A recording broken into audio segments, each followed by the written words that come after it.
राधे राधे दोस्तों।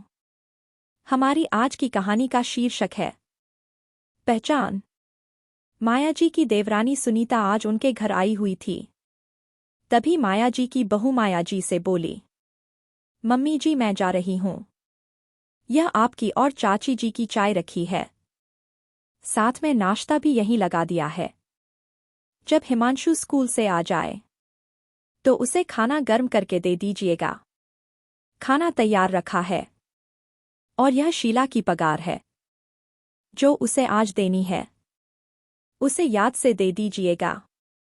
आज मेरी एक इम्पॉर्टेंट मीटिंग है तो मैं उसके लिए जा रही हूं। माया जी बोली, ठीक है बेटा।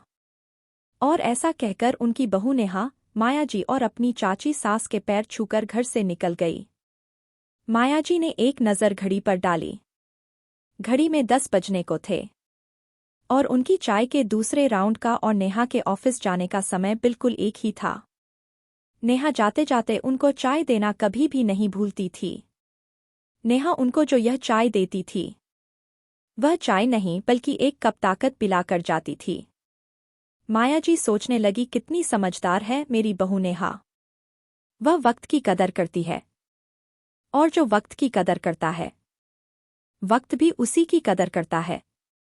माया जी चाय पीते पीते अपनी बहू के बारे में सोच ही रही थी कि तभी उनकी देवरानी बोली, जीजी अब यह महारानी कब तक आएगी। माया जी ने एक नज़र सुनीता पर डाली। उन्हें अपनी देवरानी का इस तरह से बोलना बिल्कुल भी अच्छा नहीं लगा, लेकिन फिर भी मुस्कुराते हुए बोली, आ जाएगी 3-4 बजे तक।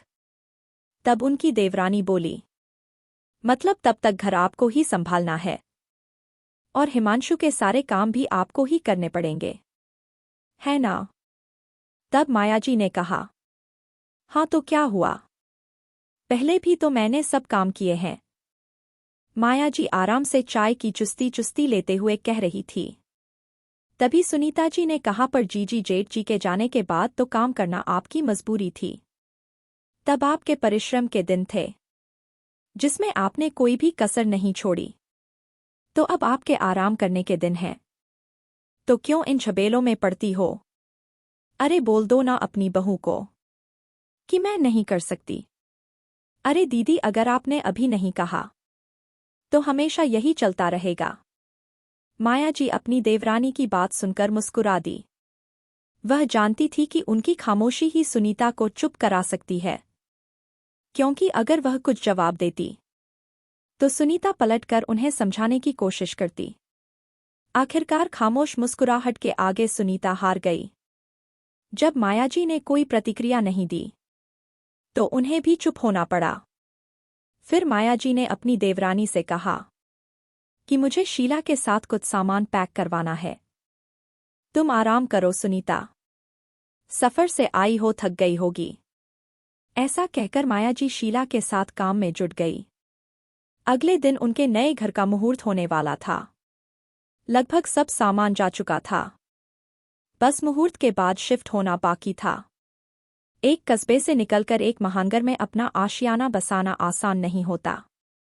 2 बेडरूम, हॉल, किचन और एक छोटे से बगीचे वाला यह छोटा सा घर भी माया जी के लिए किसी महल से कम नहीं था। माया जी के संघर्ष बड़ी जिंदगी में अब सुकून का समय आया था। पति की असमय मृत्यु के बाद ससुराल में रहकर ही सिलाई कढ़ाई बुनाई कर, आचार पापड़ बनाकर उन्होंने अपने बेटे संजीव को पढ़ा लिखाकर सॉफ्टवेयर इंजीनियर बनाया था। बेटे ने भी अच्छी नौकरी मिलते ही मां को अपने पास शहर में बुला लिया। पिछले कुछ सालों में थोड़ी बचत करके आज एक घर खरीद लिया है। उनकी बहू नेहा वकालत की डिग्री लिए हुए थी, तो माया जी ने उसे हमेशा अपनी पहचान बनाने के लिए प्रेरित किया। आज पोते की सारी जिम्मेदारियां खुद पर लेकर बहू को अपना कैरियर संभालने के लिए उन्होंने चिंता मुक्त कर दिया था। जिस तरह से माया जी अपनी बहू का ध्यान रखती थी वैसे ही नेहा भी बहुत प्यारी थी। वह भी माया जी को पूरा मान सम्मान देती थी और उनकी हर छोटी से छोटी जरूरत का ख्याल रखती थी। नेहा का करियर भी अब धीरे धीरे सेट हो रहा था। उसकी खुद की भी अपनी पहचान बनती जा रही थी। एक बड़े वकील के साथ प्रैक्टिस करते हुए उसने अब अपने खुद के क्लाइंट भी बना लिए थे। मेहमानों के आने की शुरुआत मायाजी की देवरानी सुनीता के आने से हुई। शाम होते होते मायाजी के पीहर और ससुराल के बाकी लोग भी आ चुके थे। अगले दिन नियत समय पर सभी लोग नए घर शर्मा निवास पर पहुंच गए। घर को नई नवेली दुल्हन की तरह सजाया गया था। गेंदे और गुलाब के फूलों से सजा घर सभी की आंखों में चमक रहा था। पर घर की नेम प्लेट पर नजर पड़ते ही कुछ रिश्तेदारों की आंखों में किरकिरी सी होने लगी। नेम प्लेट पर लिखा था, एडवोकेट नेहा शर्मा। मायाजी ने एक गहरी नज़र नेम प्लेट पर डाली और मुस्कुराकर आगे बढ़ गई। बहू के नाम की नेम प्लेट देखकर रिश्तेदारों में कानाफूसी चालू हो गई थी। मायाजी के कानों में कुछ दबे से स्वर विरोध की अग्नि भड़काने का काम कर रहे थे। मम्मी जी, पहला कदम आप रखिए। इस घर की साक्षात लक्ष्मी तो आप है, उनकी बहू नेहा ने कहा। तो उनका बेटा भी बोला कि हम आप ही घर में पहला कदम रखिए। बेटे बहू के आग्रह को मायाजी टाल नहीं सकी और अंदर जाकर भगवान के हाथ जोड़े और आशीर्वाद की कामना की। सामने दीवार पर अपने पति का फोटो देखकर उनकी आंखें नम हो गई। आंखों में उभरी इस नमी का अर्थ सुनीता चाची ने अपने ही हिसाब से लगाते हुए मायाजी की भाभी मधु से धीमी आवाज में कहा कि देखो जीजी कितनी दुखी है। बेटे बहू को इतनी भी शर्म नहीं आई कि वे घर पर अपनी मां का नाम लिखवाते। कितनी दुखी है बेचारी जीजी। लेकिन आवाज इतनी भी धीमी नहीं थी कि वह किसी के कानों में नहीं जाती। यह आवाज 2-4 रिश्तेदारों के साथ साथ मायाजी के कानों में भी पड़ी थी। अपने आंसुओं को रुमाल से पोंछते हुए मायाजी ने सभी रिश्तेदारों को संबोधित करते हुए कहा, आज मैं आप सबसे कुछ कहना चाहती हूँ। सजीम के पिताजी के जाने के बाद मेरी जिंदगी से आप सभी लोग वाकिफ हैं। मात्र 24 वर्ष की उम्र में ही मुझे इस तरह अकेला छोड़कर उनके चले जाने से मैं बिल्कुल टूट गई थी। पुनर्विवाह की बात ना तो मेरे मन में आई और ना ही मायके या ससुराल वालों के। ससुराल ही हमारा असली घर होता है। बचपन से मां के मुंह से सुनती आई थी और इस बात को मैंने अपने दिल से लगा लिया था। पर खुद के और मेरे बच्चे के लिए मैं किसी पर आश्रित नहीं रहना चाहती थी। सिलाई, कढ़ाई, बुनाई, अचार, पापड़ बनाना आदि भगवान की दुआ से मेरे ऐसे हुनर थे जिन्होंने मुझे आत्मनिर्भर बनाया। पर मेरे नाम की पहचान मुझसे छीन ली। कस्बे में मेरे हुनर के चर्चे थे, लेकिन मुझे मेरे नाम से कोई नहीं जानता था। कोई मुझे शर्मा जी की बहू कहता, तो कोई मुझे पापड़ वाली आंटी कहता, कोई मुझे अचार वाली। कभी तो दरवाज़ा खोलने पर लोग मुझसे पूछते, सिलाई वाली आंटी का घर यही है क्या? किसी को भी मेरे नाम से कोई मतलब नहीं था, सिर्फ काम से मतलब था। मेरा नाम तो बस मेरी माँ पुकारती थी। एक समय के बाद वह भी चली गई। एक टीस रहती थी मन में कि मेरा नाम होते हुए भी मैं बेनाम थी। कहते कहते मायाजी का गला भर गया। खुद को शांत करते हुए बोली, तब में और अब में बहुत अंतर आ गया है। एक कस्बे में मेरी पहचान मेरे नाम से नहीं बल्कि मेरे काम से बनी थी। तब घर के बड़ों के होते हुए मेरे नाम की नेम प्लेट बड़ों के अपमान का कारण बन जाती। इसीलिए तब नल प्लेट नहीं बनी थी। आज मेरी बहू नेहा भी उतनी ही मेहनत करती है।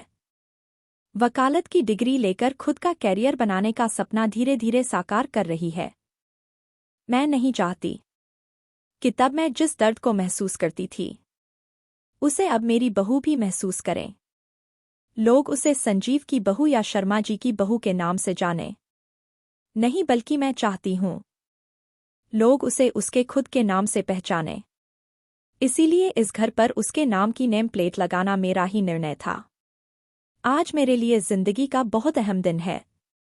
मेरे बेटे और बहू ने नेम प्लेट मेरे ही नाम की बनवाई थी, पर मेरे बहुत समझाने के बाद यह नेम प्लेट नेहा के नाम की बनी है।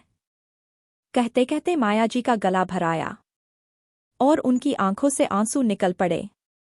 जिन लोगों के मन में अनेक प्रश्न थे, उनकी भी बोलती बंद हो गई। वह अपने ही सवालों से शर्मिंदा महसूस हो रहे थे।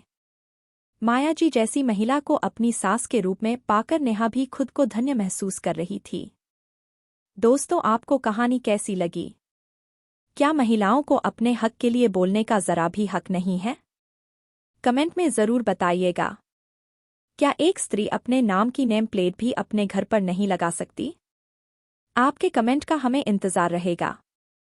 साथ ही अगर आपको वीडियो अच्छी लगी हो तो वीडियो को लाइक करें और चैनल पर नए हो तो चैनल को सब्सक्राइब करें। हमारे साथ अंत तक बने रहने के लिए धन्यवाद।